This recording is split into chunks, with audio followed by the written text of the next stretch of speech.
पाकिस्तान तहरीक इंसाफ जे chairman Imran Khan सदारती reference ते supreme court जे फैसले जी आजियां कंदे चयो आहे त फौरन खिलाफ फैसले ते सुप्रीम कोर्ट जो शुक्रियो अदा करियूं था।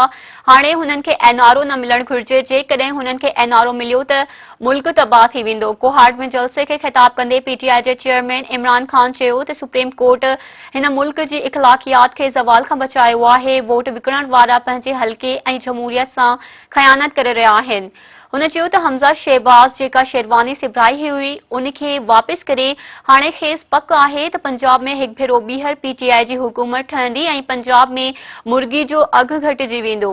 हुन चयो त हू सुप्रीम कोर्ट खे आजिज़ीअ सां दरख़्वास्त कंदो त शरीफ़ ख़ानदान जा करप्शन केस पाण ॿुधे छो त हुननि एफआईए खे तबाह करे छॾियो आहे।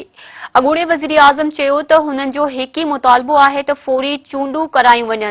कंहिं बि इम्पोर्ट हुकूमत खे क़बूल करण लाइ तयार न आहियूं। हुन चयो त कॾहिं बि अहिड़ी पार्टी खे वोट न ॾियो जंहिं जे लीडर जी मिल्कियत ऐं पैसो ॿाहिरि हुजे।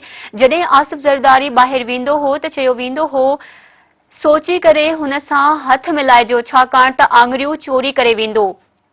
इमरान खान चयो त आसिफ ज़रदारी ऐं नवाज़ शरीफ कॾहिं बि एब्सोल्युटली नॉट न चई सघंदा छाकाणि त हुननि जा पैसा ॿाहिरि आहिनि।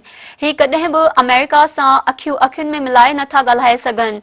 जेके सहारे ते हलंदा आहिनि उन्हनि जूं ॼंघूं कमज़ोर हूंदियूं आहिनि। इमरान खान चयो त हू अॼु सियासी तकरीर न पर तबलीग करे रहियो आहे। अॼु असां वटि ॿ रस्ता आहिनि, हिकु तबाही जो रस्तो ऐं ॿियो कामयाबी जो रस्तो आहे। हुन चयो त मुल्क में इंसाफ़ थियणु घुर्जे। 30 सालनि खां मुल्क खे लुटींदड़ फोरू आहिनि। सुप्रीम कोर्ट खां मुतालबो आहे त शरीफ़ ख़ानदान ख़िलाफ़ करप्शन जा केस जल्द ॿुधा वञनि।